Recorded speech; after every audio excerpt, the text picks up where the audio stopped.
Tombola maboko na yo pambola nzambe na tongwa lelo pambola ye abongi na lokumu abongi na masanjoli tombola ye kombisa ye kolo topesi yo merci. Merci pour na mokolo kitoko oyo, merci pour na makambo kitoko yo kani ko salela biso, même pour na Pâques oyo pambola pour na sanza oyo tokoti. Pese merci pour na sanza oyo mois avril, mois makambo ebele, mois mapamboli esika nini nzamba ko telema pe akokamwiso na sanza oyo tondaye to tondi yo nzambe na bomo oyo tokumisio po tondimisami yo ko salela biso makambo minene. Merci, merci Seigneur. Au nom de Jésus. Tout le monde a dit que la sanza en avril, les accueils sont très prophétiques. Et si comme l'obé sopa maka et loba maka po sanza et la telongi. Tout le monde a dit pambola sanza na yo, pambola sanza oyo, pambola sanza oyo. De déclarer au nom de Jésus, mois avril et pamboami, mon mois est béni, mon mois est béni, est béni, est béni. Je crois de tout mon cœur en ce mois, la main de l'Éternel accomplira de grandes choses pour moi.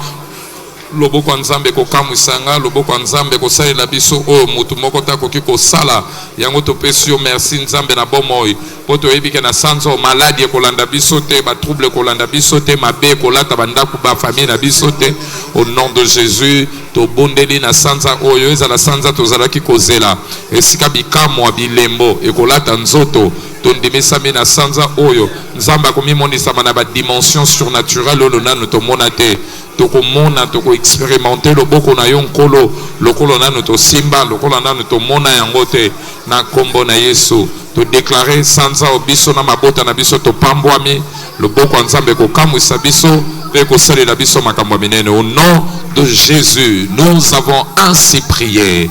Tomola maboko nozo mapamboli ya sanza au nom de Jésus. Papa n'a déclaré banana yo en vertu ya berger ya bergerie oyo bapambwami. En ce mois d'avril, kaka ndenge 4e jour, Lazare abimaki na kunda. Na sanzo ya surnaturel, kunda nyonso, tombo nyonso, kote bache yo, bacha famille, makambo misala, biloko nyonso eza ya bino, to déclarer tombo ane fungwa mon nom de Jésus. Na sanza o avril, ba promesse o tisiko e umeleki kokoma, elata nzoto, elata nzoto. To sambeli na sanza oyo, bisiko kokende ba bonne nouvelle kolanda bino. Bonne nouvelle na Moussala, bonne nouvelle na Bombongo, bonne nouvelle na famille, bonne nouvelle na activité nonios. Et cela au nom de Jésus.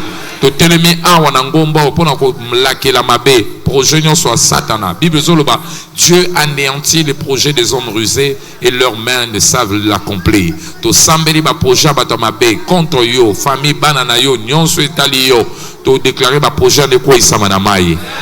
1000 bakokoya na ngambo na 10,000 ngambo musu yoko simba mate. Loboko nzambe kotambola nayo na kombo na Yesu. Maboko na yo pambwame. Nyonso kosala na sanzo ebotamboma. Nyonso kosimba efoloka. Au nom de Jésus, makanisi na yo esopa na mada idée divine. Ba stratégie o change ka vie à moto. Ba idée o fungola ka vie à moto. O renda ka moto 10 fois meilleur à o azali nzamba peso yango. Nzamba kotisa na dimension wana. Makolono ko memona libunga te. Makolono ko mesa ba faux pas te. Mena sambeli nzamba kamba makambo makolono esika mapambo lino efandi. Batu ya malonga, bato bazalaka lokola bafungula. O bakotisa ka batu na bafasa sika vi. Nzamba tsa bango na nzela na yo. Okokutana na mutu akobetelo lisolo moko vino fungwami. Mutu wana akobeta lisolo no bakonzi bakoyamba yo. Kutana na yo au nom de Jésus. To sambeli na sanzo déconnexion na bato mabe. Bato bakandi baya ba escroquer yo. Ba bebisa yo. Ba me masongi songi po ma musala makambo no nyonso ekufa. Nzamba longola bango na nzela na yo. Yo pambwami. Lipambo lia balongeza na likolo na yo. Lipambo lia ndako za likolo na yo. Okokufisa mwana na yo te. Okokufisa ba oya yo te. Liwe ko beta te na porta ndako na yo. Kaka ba oba kokende ba o mikolo na bango ekoke. Au nom de Jésus. Au botami pe au bombami na makila Yesu. Et cela au nom de Jésus. Motomoko azao andimi angaloba. Amen. Bete na kolo maboko makase. Vanda kote ozali. Tala voisin na yo pesa imbote, pesa imbote, pesa imbote. O pe bomona na ginete okoki ko souhaiter pe heureux nouveau mois. Nikole sili na note. Alléluia.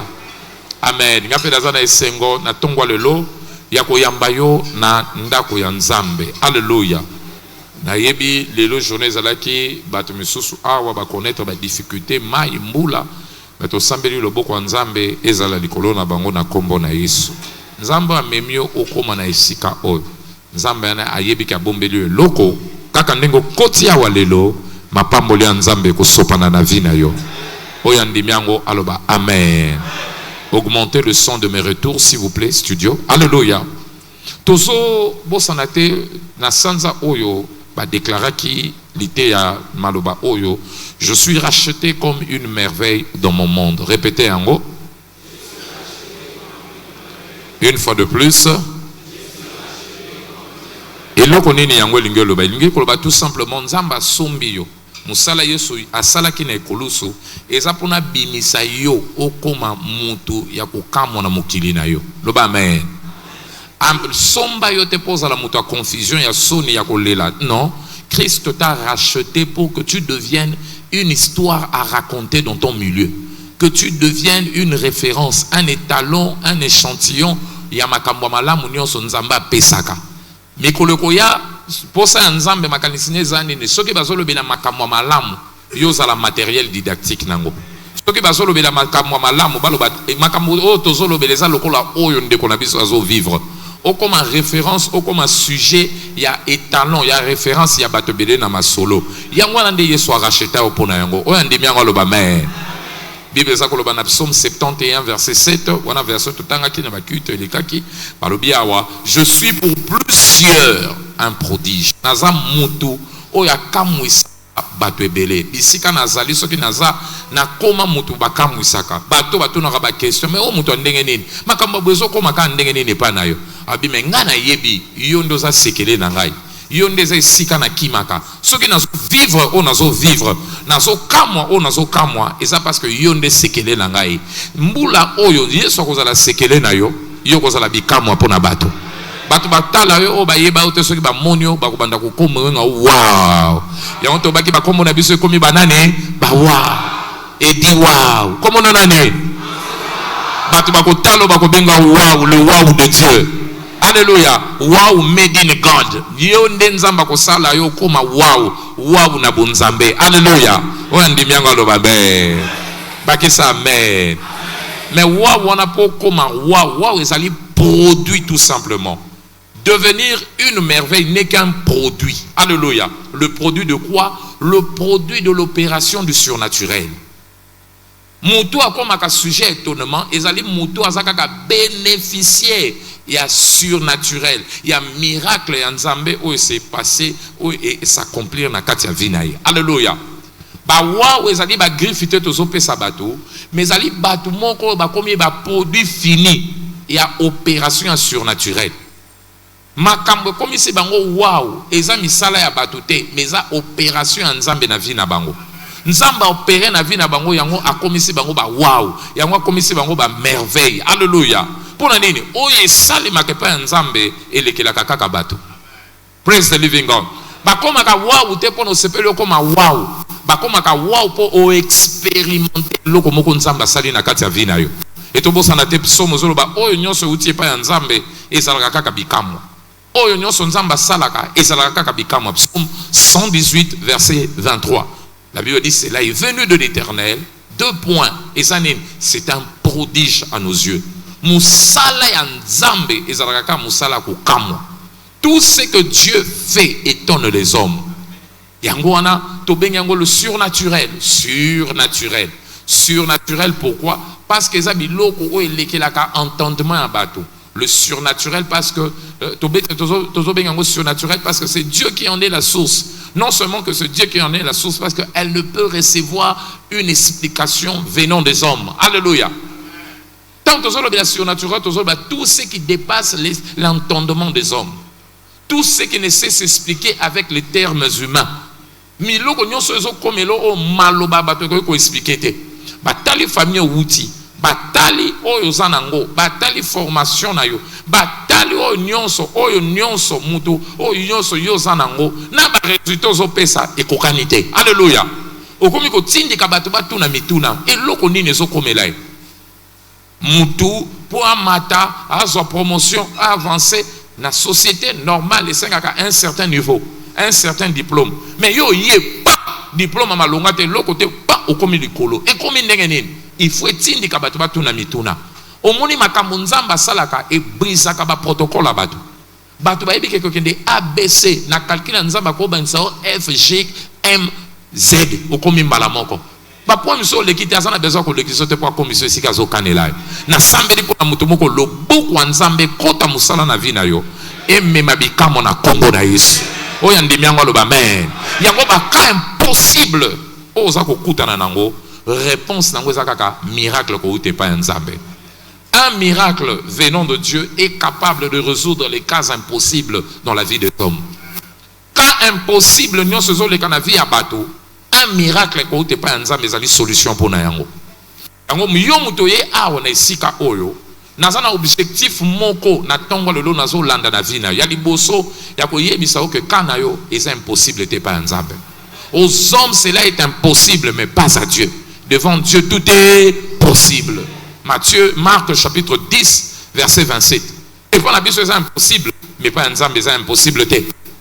Kana yo c'est impossible te. Problème ne c'est impossible te. Situation ne c'est impossible te. Maladie ne c'est impossible te. Ba troubles ont rencontré c'est impossible te. Difficulté, problème, moi nous en a 4. Oh, on a yebito yo yebi nature nango et c'est impossible te pas nzambe. Alléluia. Net c'est impossible te pas nzambe. To lobi réponse nango. Et ça kaka un miracle venant de Dieu. Alléluia. Le miracle ou le surnaturel, c'est la réponse appropriée face aux problèmes impossibles que tu rencontres. Ba problème ou solution mayele. Maladie abana no ne solution mayele. Ba difficulté en commission na suka. Miracle nzambe nde koki pour pesa yango solution. Yango na tongwa lelo, naza na bonne nouvelle à annoncer. Mutu moko azobi manabi kamonai. Problème nous soit solution. Oyo ndimi yango aloba amen. Ba que ça de ce soit amen. Et face à miracle, nde toloba ki awa na premier culte, face à miracle, tous en a 3 catégories à battre. Premièrement, tous en a auto bengi ba chercheur de miracles. Devant le miracle de Dieu, devant le miracle, nous avons 3 catégories de personnes. Premièrement, les personnes qui recherchent, les chercheurs de miracles. Bato balukaka bikamo. Bato balukaka bato bakomi na suka. D'ailleurs sur la Bible, c'est que biso nyonso atozo lukape bikamo. Alléluia. Moto nyonso azaka na ba situation impossible. Azana ba problème lekele mayele, problème ezolongole kimia, mais qui na makasi na zozoate, ye wana ndaza chercheur à miracle. Alléluia. Chercheur à miracle, les amours nyonso linga mona lobo kwa nzambe. To moni yango na 1 Corinthiens chapitre 1 verset 22. Balobi ba juif bango bazo luka bikamo. Les juifs recherchent, demandent un miracle. Ba grec bazo luka sagesse mais ba juif bazo luka bikamo. Nazoki image moko yango pene ngina repeindre yango awa. Liboso a piscine de Bethesda. Okomona bato belé bayaki. La plupart a bato bayaki. Jean chapitre 3, Jean chapitre 5 verset 3. Et belé a bato ba kampa ki ona po ani bayoka ki bikamo esale makana. Toutes sortes de personnes bayaki yana. Babi en grand nombre étaient qui couchaient des malades, des aveugles, des boiteux, des paralytiques. Bango nyoso bazo zela nini? Mouvement a mayi pona nini? Po ange moko zo ko kita. Soka lingisi mayi bikamo esika. Première catégorie à bateau, face à miracle, les chercheurs de miracles. Deuxième catégorie à bateau, et ça, les bénéficiaires de miracles. Les bénéficiaires de miracles. Les bénéficiaires de miracles, on a appelé chercheurs de miracles, surpris, bénéficier de miracles. À 5 miracles, mais surprise, mais comme les miracles, ça est et quoi les liés. Donc, bango, catégorie wana, chercheurs de miracles. Deuxième catégorie, ça banani, bénéficiaire de miracle. Wana ko mona na histoire to beta ki to mona iloko na nani. L'homme a 38 ans. Ah, c'est la miracle 38 ans. Mon colonna surtout a bénéficié de miracle. A su miracle, a biki. Boyebi di solo na e na bisi na Bethesda. A quoi na maïté mais yazonene miracle. Au milieu à Batwebele se trouvait un homme malade depuis 38 ans. Mutu wana nde azwaki bikamo. A su bikamo après combien? 38 ans. Donc, il y a des bénéficiaires de mes miracles. Bana Israël, mou les obétatés 3 ans et demi. Nathan Wailis, tant mou les bêtis, bangonyon sont des bénéficiaires qui n'a miracle. Il y a moula. Mboulma, il y a moule kiti, bilangana bango bandi ko bota, makambo bandi okende liboso. On a deuxième catégorie à battre tous en avant. Premièrement, tous en banani, chercheur. Deuxièmement, Et troisième catégorie, on a bien des déclencheurs, il y a miracle. Les déclencheurs de miracles. Les déclencheurs de miracles. Qui sont les déclencheurs de miracles? Ce sont les personnes qui initient le miracle. Ce sont eux qui initient le miracle. Yesu est initiateur. Il a provoqué miracle. Ce sont eux qui provoquent le miracle. Ce sont eux qui déclenchent le miracle. Ce sont eux qui débloquent le miracle. Chercheur, bénéficiaire, 38 ans, initiateur, il y a miracle, Yesu. Nathan Élisée, il y a Élie, Mboulezo Betate, dans 1 Roi chapitre 18, verset 41 à 42, Bobi du solo yango, Aibisi Akab, Mata Kendo Kozela Mboula, Kendo Zelo bénéficier na Mboula. Mais yé asali neni, tant ma Akab akeko lia, akeko sepela, akeko zela miracle, yé amati na ngomba. Quoi pour na kendo ko provoquer miracle. Il savait que faire pour na provoquer miracle. Alléluia. Donc tout ça la banane un, chercheur de miracle, deux, et puis troisièmement, déclencheur ya miracle. Mais yo kangai, nzamba dingi kakate ozala chercheur ya miracle. Nzambe pa dingi kakate ozala bénéficiaire ya miracle, malingi yo ozala nani déclencheur ya miracle. Alléluia. Avantage c'est kozala déclencheur ya miracle les années. Talangai malam. Bénéficiaire chercheur ya miracle. Ezana batimso baluki miracle bazora miracle te. Batonda ki na piscine bete za bazo luka miracle bebele pe bazwa te. Donc tu peux être un chercheur de miracles et t'attendre au miracle jusqu'à ne jamais recevoir cela. Ou c'est libi comme tu os huité. Il y a un danger nango yangwana. Deuxième catégorie nango ezanine ko bénéficier miracle et comme une question aléatoire. Yo yebite ni no salo surtout ka miracle ko le lio. Neti mutuana ba yeka mbaba c'est prendre ton lit et manche azumbe to biki. Obiki ndenge na yebite. Et comme ndenge na yebite. Le quoi dans Jean chapitre 9 verset 25. Par aveugle on a potier potopoto on a mis sous tant on a mis ce fungwa mi bato tourner ça les mindenge abi je ne sais pas na yebite ndenge ça ce kazana ni na yebite mais on a na yebite j'étais aveugle maintenant je vois na yebi nanga ko expliquer. Les gens qui bénéficient quelquefois du miracle ne savent pas expliquer comment cela est arrivé parce que le miracle pour eux quelquefois c'est aléatoire, c'est un hasard et ça pour hasard et comme ndenge ngape na yebite. C'est ça le danger. Mais instigateur déclencheurs et miracles, eux savent quand, où et comment provoquer le miracle. Alléluia. Ils savent quand, où et comment provoquer le miracle. Ce qui fait que, bakoki ko prédire le miracle koya. Yango notre moni Élisée, Élie alobi, bosonga na yoki. Mais moni ma patrie abi na yebini ni na sala. Pour miracle ça nene eya. Il savait ce qu'il allait faire. Jésus a yebaki ni na sala. Ange a été, mais il dit est-ce que Olingo Bika pour yebaki ni na sala pour muto sa nene abika. Et si kawana nenzamba ngami mayo. Oti kaka cause la miracle, mais yo bando ko provoquer miracle. Na somona wana ko koma na dimension na chaque jour ko vivre bikamo. Na bio ko vivre bikamo. Batu ba yebi mapa ko lié ça te, bazo nyoma 3 sala. Bible sur le Jean chapitre 6 verset 6. Lui-même savait ce qu'il allait faire. Ayeba kinini fala sala. Ba provocateur, ba déclencheur ya miracle savent ce qu'ils doivent faire. Ils sont possesseurs de certains secrets. Ils savent où toucher. Ils savent qui ils sont.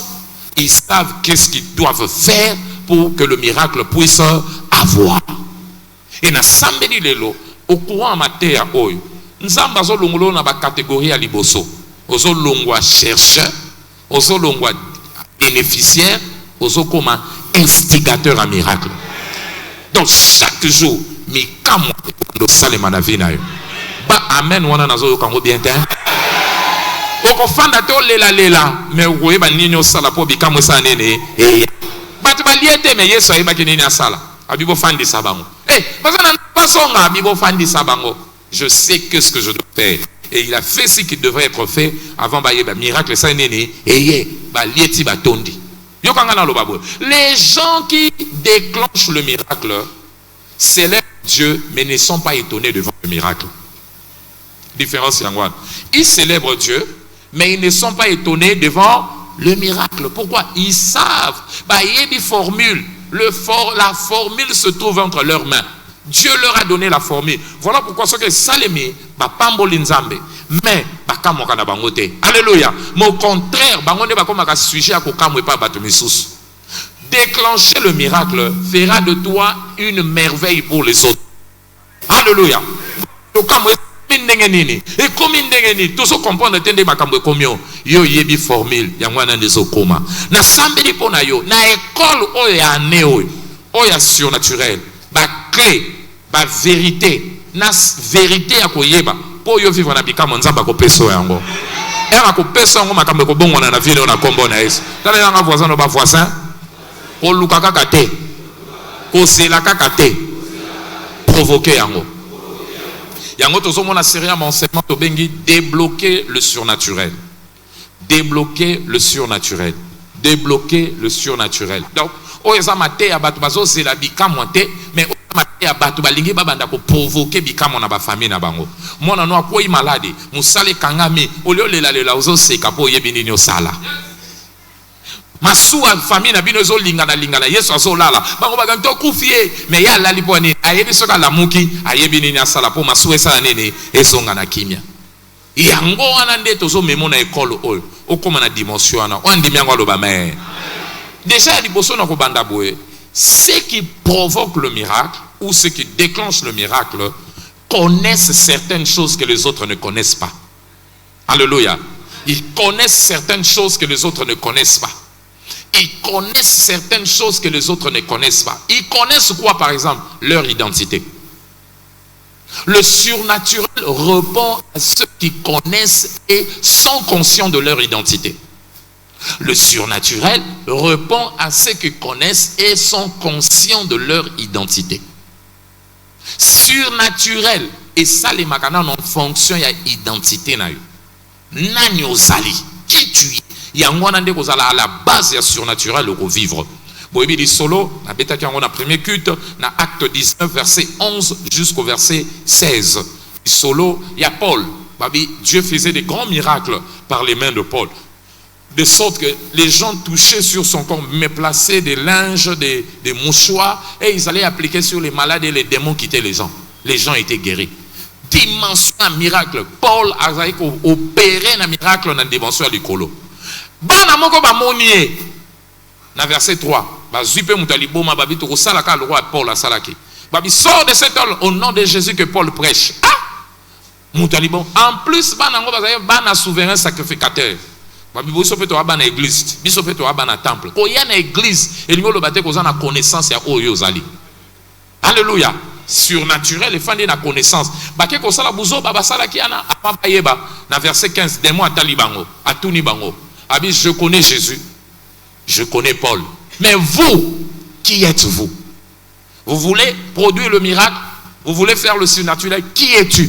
Ce qui est question, on est incapable de répondre. Yeba okomona kabika moite na vina yo. Donc, Paul a yeba ki nani aza. A yeba ki yeso a yeba ki nani aza. Okomona na Paul, na Jésus, c'était des provocateurs de miracles.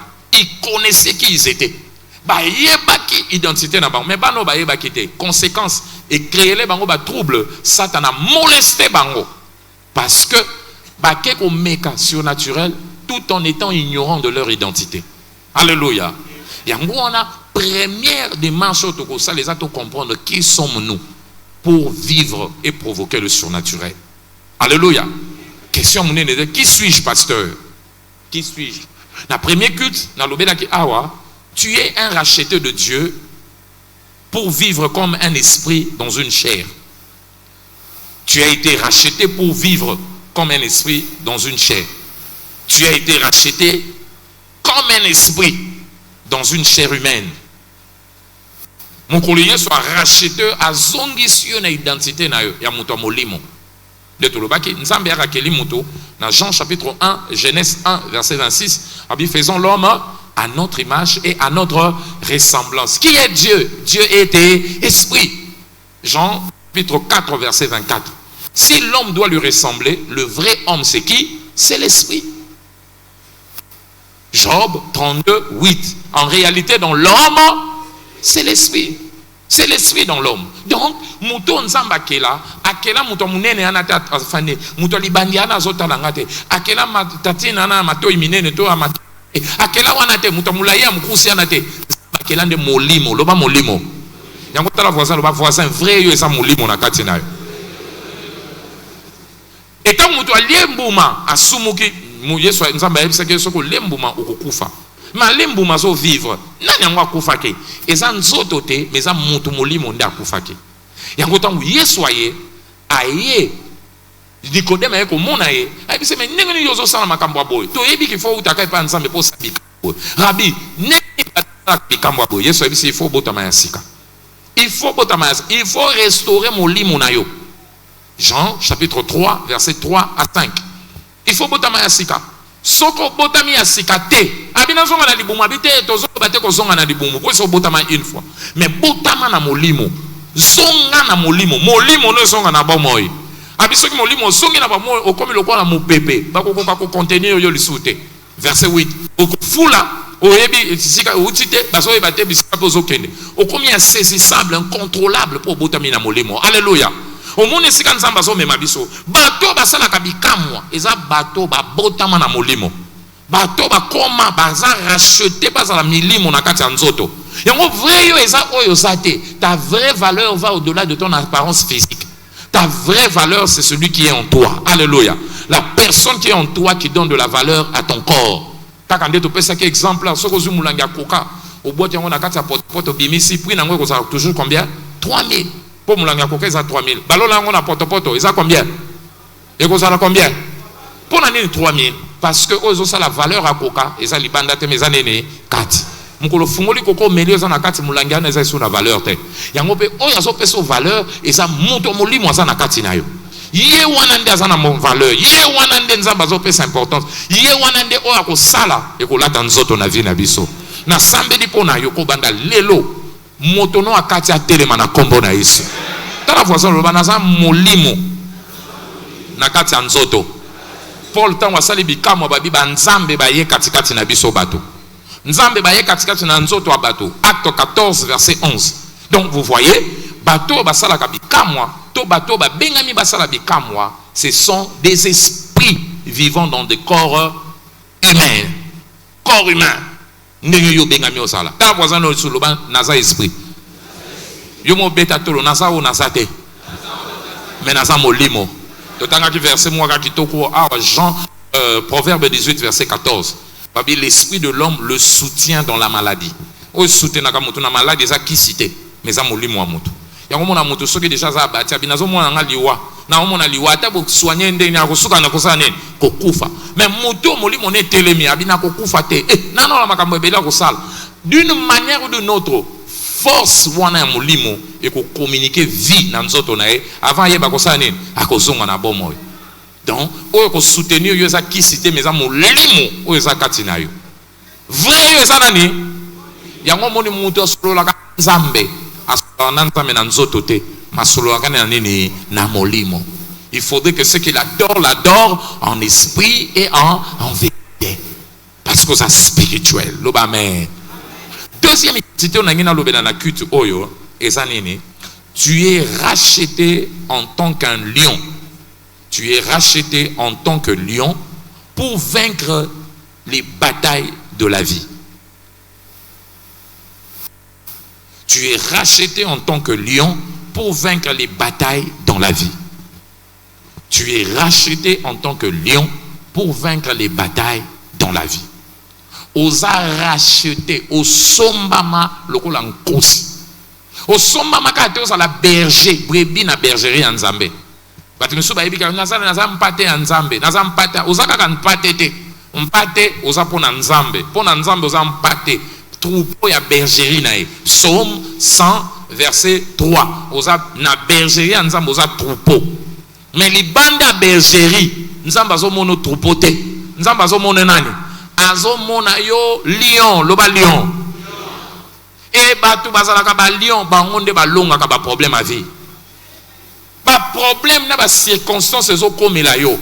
Soko lati nature identité na lion te. Ba problème na côté le misayo. Alléluia. Oui, dans Apocalypse, chapitre 5, verset 6.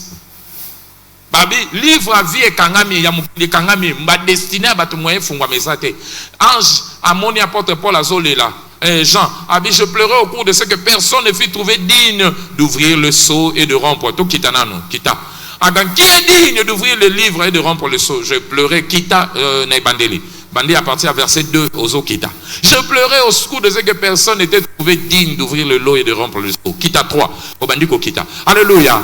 Habitant à l'Élie, verset 4. Ange a écouté verset 5, ne pleure pas. Pour n'a pas problème, qui a vaincu? Voici le lion de la tribu de Juda, le régentaire de David, a fait quoi? A vaincu pour ouvrir le livre et rompre les 7 sceaux. Bato yo balongaka, eza bato baza ba lion, loba lion. Loba liso lion. Pour longa ba problème à vie. Au fungula baso ya makambo kangama ya vie na bino ba destiné à vie na bino la famille na bino okolonga ngote na molimo wana mpate balonga kango lokola banane ba lion. Pasteur, un lion c'est qui? Le lion est un symbole du courage et de l'audace. Alléluia. Au lion longa pas problème, il faut audace na courage et la taillon. Tant que nature à lion yete na katina ba problème monsieur ekoboma. Bangomba musu ekotele misao maladi musu ekochao nase mais soko lati molimo a lion mo banga liso makambo ezate. Dans le Proverbe chapitre 28 le premier verset. Babi le méchant qui maka atabazo landa été mais le juste a de l'assurance comme un jeune lion. Il a de l'assurance abanga makambote. Omoni nature a lion qu'on peut soit assurance dans la vie. Ataba problème est Proverbe 30 verset 30 à 31. Babi ba lure ya banyama moko kamusaka ngai. Noti nyamane babi le lion, le roi des animaux, il ne recule devant qui que ce soit. Tango lati nature à lion, problème ngwa tetere mendeni okobanga yangote. Omoni lion, tango batu ba mona nzoku, ba mona nyama munene, nzoku azo mona lion. Musunya munena kolia. Amen. So kolisa na vino tala ka ba documentaire. Okomona bato bazo banga nzoku. Mais lion zo tala nzoku mona ngo opportunité. Les gens qui ont cette nature de lion voient dans des problèmes des opportunités. Voient dans des problèmes des voies de sortie. Côté ba moni obstacle yazo mona nzele leka. Yango moni nzamba lobi côté nzele za te ngai nzambe na kofungula lonzela. Et bato bazana ba nature à lion ba mona ka nzele sika nzela esate. Côté ba lobi mutu to ko tombola mutu mais bango na nature na bango. Ba bi ke nzele ko sa nene e ko salema, nzele ko fungwama. Na sambeli pona mutu moko awa. Côté ko so mona nzela te. Na nature wana lion yo ko fungula nzela. Yango so koma pionnier na famille na bino. Oyo miso mona te, matoya yota te. Oyo mututa kanisa kokoma, yoso koma kuna na kombo na Yesu. Oyo ndimi ngolo ba amen. Oyo kozo loba na zalio. Oyo kwisa ka poti na ngako kwisa ngate. Lia landi nyama lokola girafe, tala nyama munene. Mais lio zota ndeni musunyo ifuna lia yango lelo. Alandi ya mateli eti ya kangeti ya kuisie. Lio moko akimisaka bampakasa. Bandoki ya famille na bino. O batelema bali ya bino. Ko bandalelo lio abokami na libota wana. Yondo ko batela famille wana. Esika bakangela bino. Mutu tako tombola moto. Na moni lokola le lion de la tribu de Juda. Oko fungola livre wana. Oko buka baso wana. Bandeko na bino baso bima. Bana na baso bima. Destiny na bango so bima. Vie so changer na famille wana. Oyo ndimi ngolo ba amen. Beta to ba je suis un lion. Kotika boete oh non na famille muta tombola ka mutu te pia baloba na famille na biso moni muta na nyangwa loba. Oyo nzamba lobi te zo concerné yo te. Oyo nzamba lobi te tali yo te. Oyo tali za o nzamba lobi. Pe oyo nzamba lobi mutu ta ko telemela yo mona yango. Yango na sambeli lelo nature a lui en fungola ba porte le boso na yo. Et fungola ba porte le boso na yo. Bon, bato ya ba mona ka bikamwa eza bato baza na nature a lion. Babi c'est impossible, bango babi c'est possible. Encore, la nature de Dieu, c'est la nature des hommes de foi. Alléluia. Tout est possible à celui qui croit. Tant on dit, au monde qui est simba, et salema, avant yeba, o etemela ki bato, et ko komela yo. Le ban a changé nature. kobanda lelo na ko million longola molimo ko banga hana maloba bato bangi saka ba problème moni bangi saka ba situation moni bangi saka te zwa nature à lion confronter ba problème et expression autorité na audace ya lion et bandaka na maloba amen expression ya autorité na nature ya lion et banda lion bandaka ko intimider na cri na e tant à rugir banyama nyoso ba aye na famille na rugir na musala na rugir o ba longola batu ngate kana ngeza différent o ba benga batu wana za bango ngate boyebi ya bango me ngaka eza différent rugir na moloko na yo on a tamoni au cancer nde côté de docteur ngate wa muntu musu ote me yonde o eza cliché na yo lo ba pareil no moni mabe e moni ngate biloko ne ko fana na nzoto na nga te. Ça commence par là. Tango rugir au lobby bana akaneb nanane na Josué ba musu na kanana to kolonga te batu biso moto mi moni mike Josué biso nzamba zana biso to kolonga bango nzamba bi bazaki na esprit mususu. Nombre 14 verset 24 Josué na Caleb esprit mususu ba monite lokola bango lion nature Dieu ko bando moniso côté bato bazo lela yozo mona ko seka côté bato bazo mona limitation yozo mona percée côté bato bazo mona obstacle yozo mona menace yozo mona nini opportunité. Nzamba lui parce que mon serviteur Caleb était animé d'un autre esprit. Esprit yango zanini esprit ya foi esprit ya lion yango nande balongaka okolonga oyo longa baboti na yo okolonga oyo longa ti yo pe liboso loba na sa lion na songa kana simate alléluia yango na banatika batakinga alléluia takinga songa ka sima te o na lobi na ke ele linga te ko sanene e ko salema e na nature wana o nyonso za bikamwa na yo e banda ko yana nzela na yo na sambeli na nature no o mona makamba menene o andimi yango loba mais donc on a besoin au la ta nature identité ya lion so ba tuni yo nani lobanga na za lion yango mo alléluia na mbashi na kezo na kendo tala lion na tena nga banyama nyonso e ba singa lion il faut kota na cage mon habité est-ce que ça na okota ka mutu na ka na biminga moko babi kota habité e sina yebi asawana babi so banga habité ah nga na benga na ba démon ebele na lion nga ba problème awate amen. Et puis il y en a aye azumu tout na munena cheka ngabi bonjour mutu na terrain na so que dia bimia sali makaba tout na passer que ndeko luka nini kuna so ya ke église na ko attaquer une église mais kuna eza terrain na fanda na mutu na terrain na alléluia léon non ateka oyoka ngotesa nyaute ya nyawe ya yoza tango yoki yango yo moko vibrisser yo mutu amen. Il faut comme aboye tango vibrer o vibrer na ba déclaration o vibrer na prière ndoka linga yo lokaba no abi a danger ça soko sakane osa nini okoi na sambeli oyo nyonso ko ya lelo ko vibrer na boto oya ko meka akokwea resone ko kakana oya ndimi ko lo ba men oya voisin lo ba koma lion. Donc yango na ba identité provoquer un miracle identité ba lion po bango ba signaka ba kendaka na audace et ba saka makambo minene alléluia wandimi yango lo ba men. Na troisième culte na ko nzamba racheter yo pour régner na dimension ya ba possibilités illimitées selon Jean 14 verset 12 amen. Donc identité na yo ndeza esika liboso yo ko provoquer miracle. Alors miracle et soukaka te na ko yeba identité. Mais les gens qui produisent, qui déclenchent le miracle, savent que faire. Alléluia. Jésus lui-même savait que faire. Et ça n'a pas loko, ben instrument moko nzamba pécieux, faut manipuler en pour provoquer bikamo. Il y a des choses que tu dois faire pour provoquer ce bikamo. Moïse bikamo na et salemaki nanzela otobengaki verge. Kobo sanate toujours le débloquer le surnaturel, toujours soit parti dans 1B. Alléluia. Moïse, ce que moni, nous avons dit kende na Égypte, kende ko sala. Bimisa pepa bina ko sande na yebi na ngate basa ebele Acte 14, Exode 4, verset 2.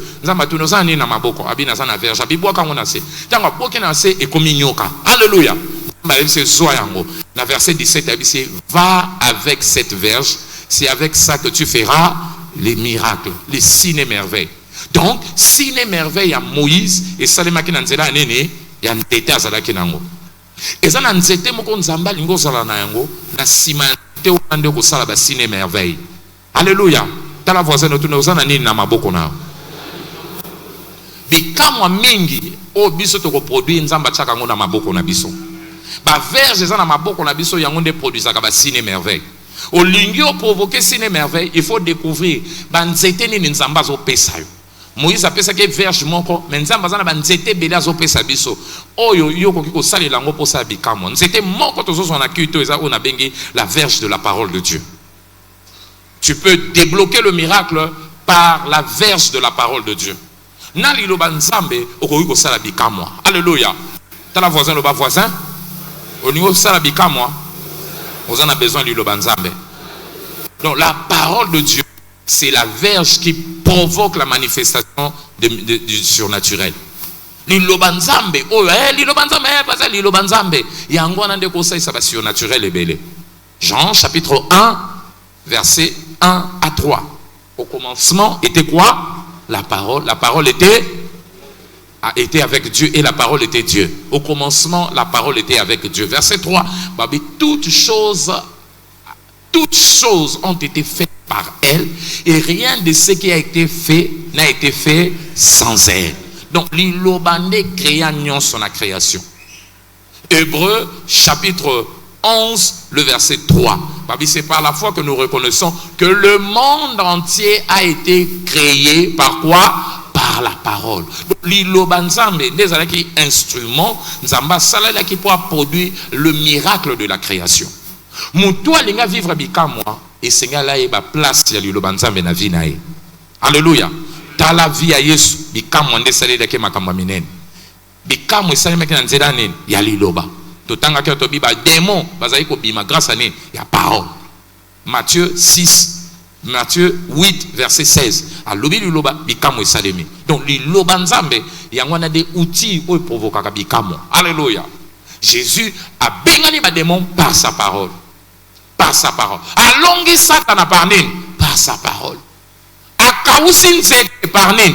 Par sa parole. Atali vigno abiyon zete mututa ko liambuma nao akein zete kauki. Alléluia. Donc lobanzambe yango nande outil ya bikamwa. Wandi miango loba amen. Bakisa lisusu amen. Donc moni lobanzambe yango ndeko aider yo au vivre bikamwa. Mais pasteur, biso no susana lobanzambe, pourquoi tout le monde a bikamwa te? Pourquoi tout le monde a bikamwa te? Tout le monde a bikamwa te parce que bikamwa est dépendant de la parole appropriée par rapport à la situation. Le miracle est déclenché par rapport à la parole appropriée à la situation. Et ça, les loba nyon sauté, ne coupe so bikamwa, mais ça les loba ou est bongeli li kamboana. Alléluia. De na loba ki li loba nzambe za lokola kisi. Bible za lokola pharmacie.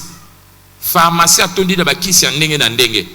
Bible pesa na ba kisi maloba ndenge na ndenge. Soko lingi oza maladi okoyate oyo ba pesa na kisi nyonso ezao te okopona kisi oyo kobikisa maladi na yo.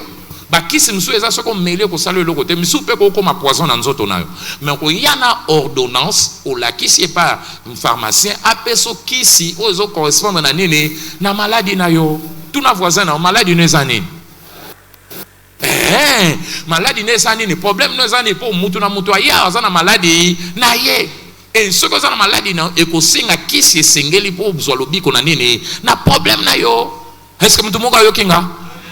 Toko bika biso na kisi moko te mutu na mutu azana kisi pona likambo na ye. Yango mona pharmacie tondi na comptoir. O bi pesa maladox, o mso bi pesa combattant, o mso bi pesa bankilo nini comment na nini ba kisi ba mibe. Mutu na mutu ko singa ya ye. Alléluia.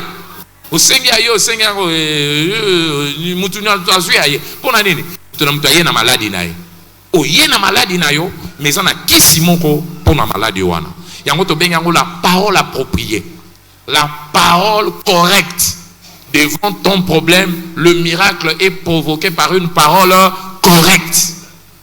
Cette parole est persuasive. Il y a un moment où Satan pas une parole, mais il y a une parole.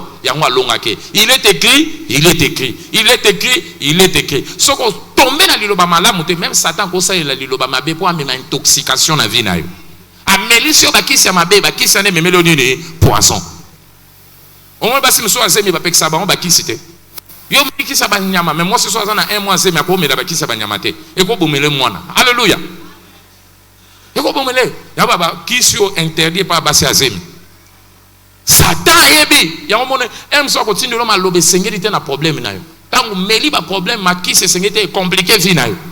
Il y a un moment il faut y la parole qu'il faut, la parole qu'il faut.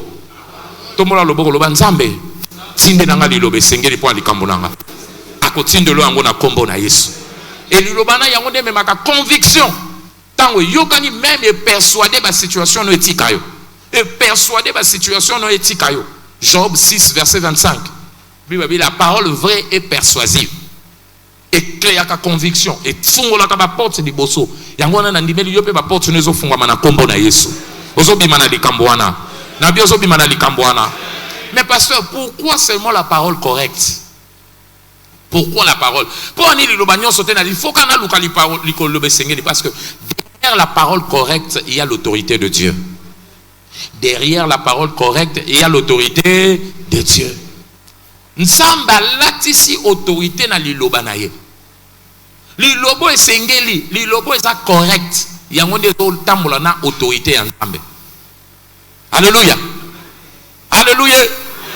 Bible ça koloba na Ecclésiaste 8 verset 4. Babi là où il y a la parole du roi, c'est là où il y a sa puissance, il y a son autorité.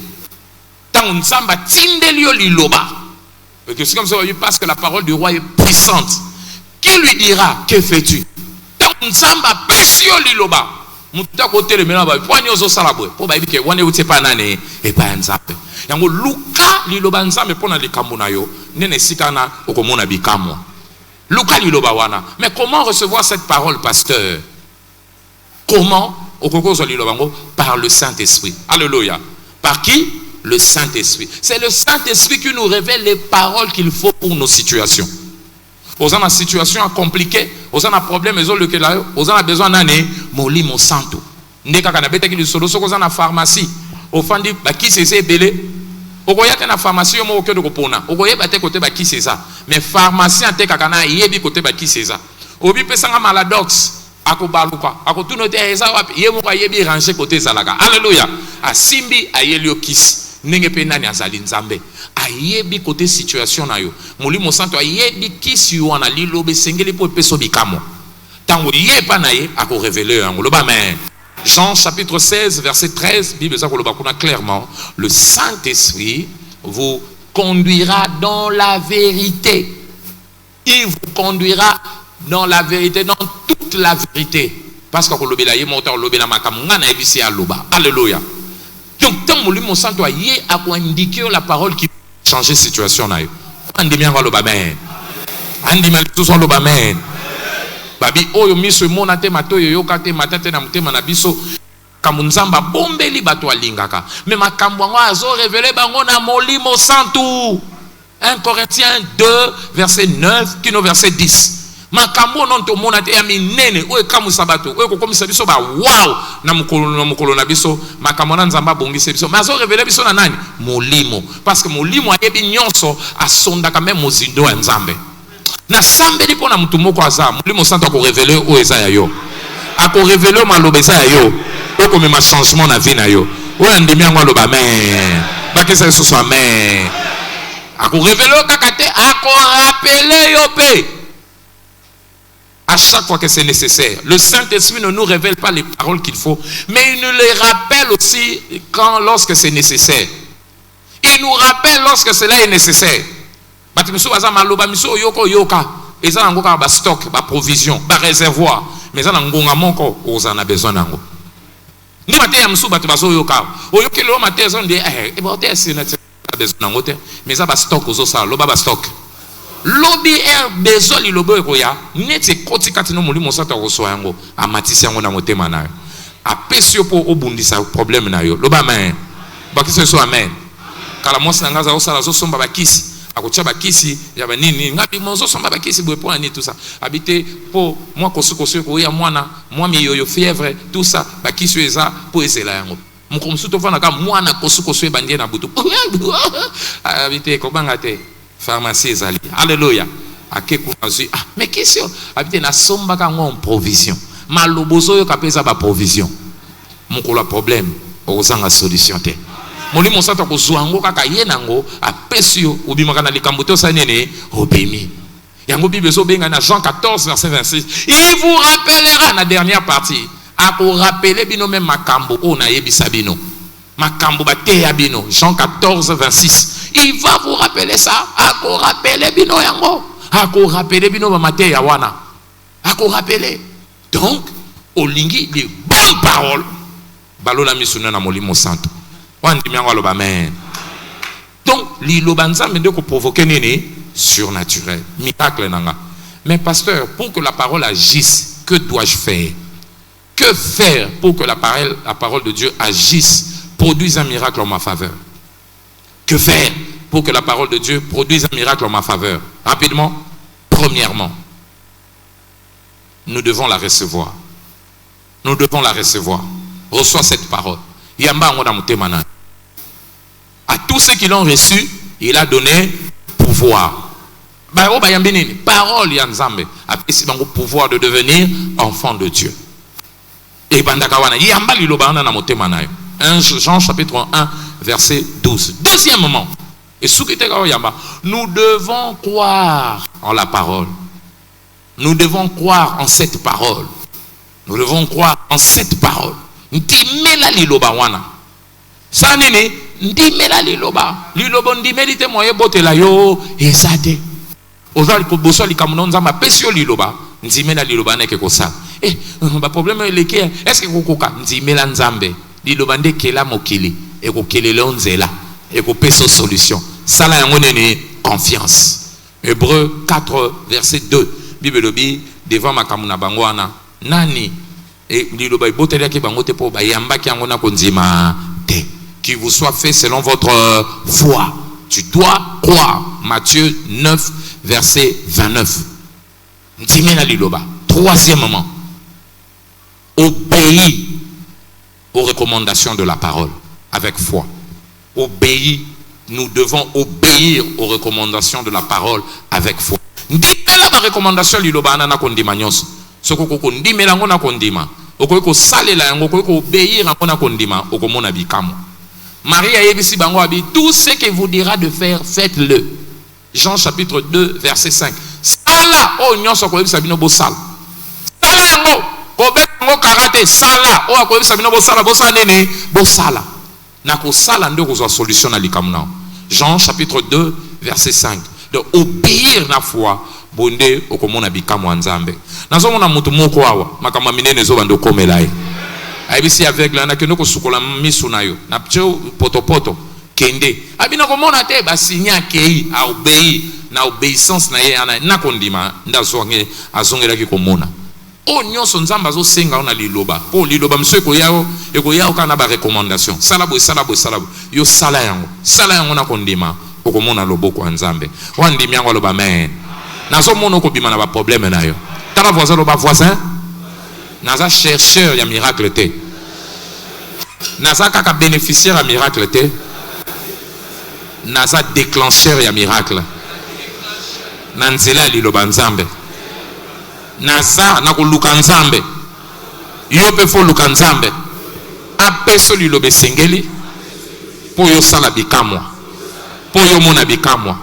Me bilolo loba wana. Yamba yango. Ntimela yango. Pesalela yango. Wana ko sala bongo. Bikamwa no ko ya. Na sambeli bikamwa mutu moko ya na kombo na Yesu. Par exemple, mutu azo luka kimia. Azo luka repos. Vine tension na tension. Chaque jour tension na tension. Olingi répondre à vie na. Et loka liboso faut reconnaître que Nzambe a une solution. Repos et sa volonté Nzambe pour na yo. Quand nous sommes Nzambe zo trouble vie nanga. Nzambe zo tu Nzamba trouble kate. Et loka liboso Nzamba trouble kate mais yenda pesa kakimia. venez à moi, vous tous qui êtes fatigués. Qui vous donnera le repos? Abiyenda troublé. Abiyo yaka, akopé sonné repos. Donc c'est Dieu, c'est sa volonté. Yako luka, volonté nous a vivre en repos. Volonté nous a vivre en kimia. Abi je vous donne ma paix. Il y a paix sa kimia. Bato ba pesa ka kimia te, mobali ya pesa ka kimia te, mbongo pesa ka kimia te, mboke pesa ka kimia te. Ta mboke pesa kimia, yo moni mai ye mboka za na pouvoir ni likola mai. Alléluia. Na tongo lelo même ngana katisi mai. Lokola main rouge. Alléluia.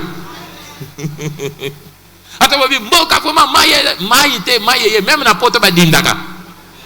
États-Unis ba dindaka. Gouvernement za na ba mazolo là, yo mona ki moto pela ki te na janvier na Californie. Gouverneur en Sakine. Kimia solo utake pa nani? Nzambe. Il faut y bango. Eza papa tout est. Umbali wa pesa kimia te. Nago nzambe mwa te kimia utake pa nani? Nzambe. Bana te nzambe nda pesa ka kimia. Et na so sambe da peso kimia na kombo na Yesu. Et soko lingo peso kimia, il faut maloba ba recommandation na zo pesa yo undima yango. Alléluia. Neti nini? Olingi o vivre kimia yamba Yesu na vina yo. Local bosso yamba yesu ko bossa la journée d'alliance à repos de tous côtés yamba yesu na vie nao parce que yenda pesaka kimia ba benge prince de la paix. Jean 14 verset 17, je donne la paix. Tu dois recevoir Jésus dans ton cœur. Je donne yenda pesaka kimia tangwa yena vie na yo ayeli o kimia yenda ko memelo kimia yenda ko memelo nini kimia o koti si tabana ndako no mutu nyoso ko ba ke tabakoti surtout tabambali akotika solo vrai ou faux? Olingi Yesu ayena vina yo o akopesa nini kimia apesa ka kimia ya mibale landa banzela nae. Sois engagé à suivre ses voies de paix. Sois engagé à suivre ses voies de quoi? De paix. Asana banzela ba binga banzela kimia. Isaïe 59 verset 8. Abi bango balinga kite baye ba banzela kimia. Yango ana banzela balandi bakozwa kimia pete na vina bango. Il y a des voies qui conduisent à la paix. Banzela nzambe za banzela kimia. Il me fait reposer dans des verts pâturages et il me dirige vers des eaux paisibles. Psaume 23 verset 2. Akotambu sona banzela ya kimia po banzela neza banzela ya kimia. Wandimia ngalo ba men. Ta voisin lo balanda banzela nzambe. Enseignement zo peso za enseignement ko memelo kimia na vie. Ya misatu grandis dans ton amour avec Dieu. Grandis dans ton amour avec Dieu. Ce qui bolingo non nzambe koli confiance et kokola moyons à la jeter liboso ba problème et kozalate. Romains 8 verset 28, tout concourt au bien de ceux qui aiment qui? Dieu. Tant que lingi okobanga te liboso ba problème. Yango nazo sambela pona mutu moko double moko te ko tia libanda vina yo. Quatrièmement, à part ko linga nzambe, quatrièmement, installe-toi dans sa maison. Installe-toi avec Dieu dans sa maison. Installe-toi avec Dieu dans sa maison. Ndakwa nzambe ze sika ya repos. Ete sika nini? Ya repos. Apesa biso bandako de pouvoir reposer biso. De Samuel 7 verset 10. Je vous ai donné une demeure. J'ai donné une demeure à mon peuple. Et je l'ai fixé pour qu'il ne soit plus agité. Nzambi, pour na peuple na ngasa la agité te na pesie demeure. Ndako. Na loni ekuna. Pour monguna ko oppressé ete. Yango moni banda kwa nzambe babenga ngo ba cité de refuge. Et ata balingi ba saloma be na katanda kwa na mo ba saloma be ezate. Mona mosi moko boy, soki mauvais sort ezali ko landa na Nigeria. Bantinzi batambola kane partout akendaka. Lokwa ba garde corps. Ata koti bis mtinzi ake di boskolo. Oh, akiti na bis bantinzi ne bakiti. Partout akendaka bantinzi batambola kanae. À Salignon, c'est aussi mbaté. À l'époque, papa Sakana na Kaduna. À Koba, non, il faut que nous monons ça ensemble. Moi, il y a des choses qui ne sont pas bisous na Kaduna. Dans la côte na Kaduna, il y a des églises qui sont batikali. Batikali libanda. À qui a mon pena musa ensemble après que tu as expliqué. Papa, tu es bandit bazar, bazar. Oh bah, c'est nanga libanda. Ah, il y a solo. Ba côté te ote ba côté te batikali libanda église. Pour nani? On est ambassade. Ba côté ambassade n'était pas mongona. Papa bito que nous retala. Era moni bango. Ino on n'a que ça. Ba panzana. Banzinjana ba panzana ende moi c'est na délivrance. Aso ngo pour kota wapi na cité de refuge. Mon frère, yango satana ngako yaka église te. Pour aibi que mbana église ba problème a kotindelo et ko matso tension. Et matso moto. Et kotso na débord na dépression. Mais tango yena nda kwa nzambe, ozwili lo ba thermostat qui me koti na vie na yo. Na na sambeli pona yo aussi vo olona miao double mon côté et koyo na nzela na yo na sambeli répond na makambo nyonso répond na dimension nyonso répond na esika nyonso et c'est là au nom de Jésus dans la voisine c'est lonama. Cinquième moment olingo lonama na ndako nzambe olingi nini esa ekomela yo olingo so kimia au sein entre en alliance de servir Dieu ainsi que les intérêts de son royaume. Entre en alliance de servir Dieu ainsi que les intérêts de son royaume. Quand en alliance ya kosale na nzambe kosale na nzambe memaka kimia tango komi travailleur ya royaume nzamba ko garantir kimia na kati ya vie na yo na tango Israël totangaki yango awa 2 Chroniques chapitre 15 verset 5 tango na bango trouble na mboka trouble pona ni nzamba azalaki te na ngambo na bango mais tango bake basali alliance na nzambe bazongeli nzambe na verset 12 bazui engagement to ko rechercher nzambe loko ande to rechercher ka premièrement le royaume verset 15 Bible lobi kuna babi tango bazui engagement ya ko rechercher nzambe ko na Romains chapitre na Matthieu 6:33 ba luki nzambe babi na suka babi et Dieu leur a donné le repos de ton côté ko luka nzambe ba intérêt makambo nzambe ko memelo kimia na vie yango na sambeli mutu nyonso zo lika na tension wana zo salela nzambe ko mema kimia na vie na yo na bien ko mema kimia na vie na yo et pour na ko silisa repos olingo zo repos moko sekele Bible zo la kisabiso sambela pona yango prie pour la paix, prie pour le repos, prie pour cela. Repos ya katena ba inquiétude, problème ko ya ko lingi déranger yo. Mais ce ko lingi kimia, sambela pona yango. Lo sambo memaka kimia. Souci memaka kimia te. Kokendo ko fundo pareil, mama leke, non ko tata moi si belle famille et memela kimia te. Neti mo so mabina ko funda mobali na ngai et pas belle famille. Ye muto ali saka belle famille, ali saka famille na mobimba. Nana ko lobela. Ayo bi papa omoni ngai na coutume na biso papa e mo tshamo oui na coutume na biso ngai naza nkazi naza mwami ifuna bala basi 4 yo moko yebi non oyebi non ko chéri ndi abala abalobi lobi ape babaloka ka ba se mama kanga mutema esili poni yenda sungaka mais soko meme ba nzambe zana fungola mitema nyonso Bible zo ba ne vous inquiétez de rien mais en toute chose faites connaître à Dieu par vos besoins en prière par des prières supplications et actions de grâce. Philippiens 4:6 cette Bible et la paix de Dieu gardera votre cœur en Christ. Alléluia. La paix de Dieu qui surpasse toute intelligence gardera votre cœur et vos pensées en Christ. Pas problème il y a kana mito, pas problème il y a kana mitema. Mais tant que kimia nzambe est stoppé pas problème. Et comme ba antivirus ça pas problème na moto na motema na. Problème ekoko ya ozobanga lisote pour kimia zana yo. Na ndimela mutu moko lelo ko sambela nzamba ko pese kimia. O ndimianga lo ba ben. Tout ta voisin lo ba okobanga lisuli kambote. Ata double ngwa yé. Kimia na esika nyonso. Repos de tous côtés. Que Dieu vous bénisse.